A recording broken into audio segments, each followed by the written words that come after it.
Anyari sa'yo? Ba't ganyan mukha mo? Naguguluhan po ako sa panaginip ko eh. Ba't? Ano pa panaginip mo? May tinapon daw ako sa bangin. Ano? What?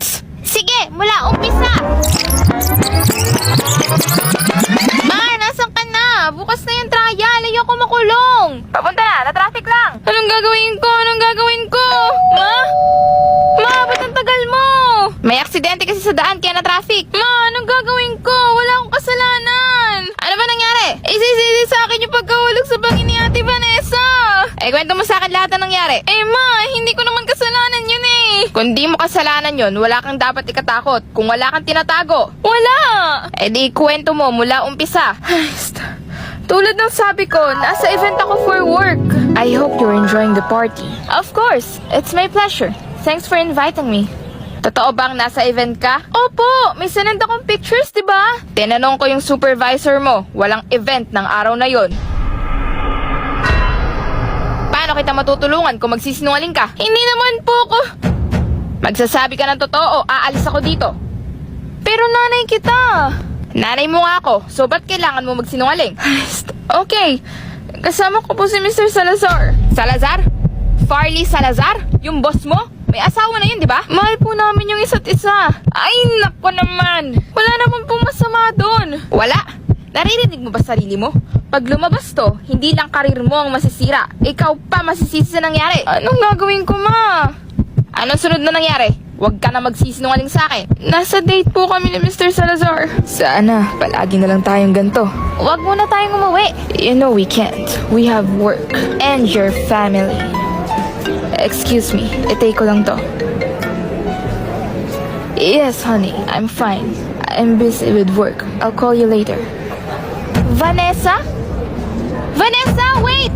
Vanessa, wait lang! Anong ginagawa nyo? Wala, business meeting lang. Business meeting? Nang magka-holding hands? Vanessa, please, huwag mo sabihin kay ate. Ayaw mong ipagsabi kay Clarissa na nilalandi mo yung asawa niya? Vanessa, please! Hindi pwede! Vanessa! Farley, ano ginawa mo? Pinotektahan lang kita. Ano? Nagawa mo yun? Natakot ako, ma. Sorry, ma. Natakot lang ako eh. Nasaan ang katawan ni Vanessa? Kung gusto mong tulungan kita, sasabihin mo sa akin kung nasan. Si Farley lang po yung nakakaalam eh. Hindi mo nahawakan si Vanessa? Hindi po. Umamin ka sa mga polis at maging witness sa mga nangyari. Ayoko po. Baka malaman ni ate. Alam ko na.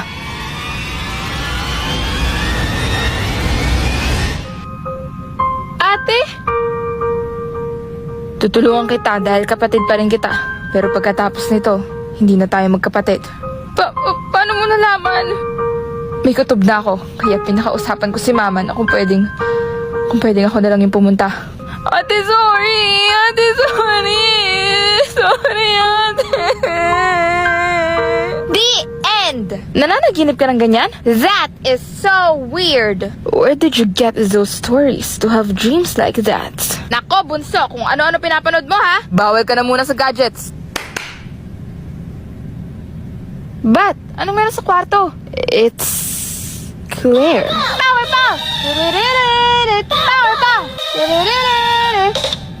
Then who's in the kitchen? Hi guys! It's your resident tambay, Vanessa! Vanessa? What? Idea to ni Black, no? I-prank daw kayo?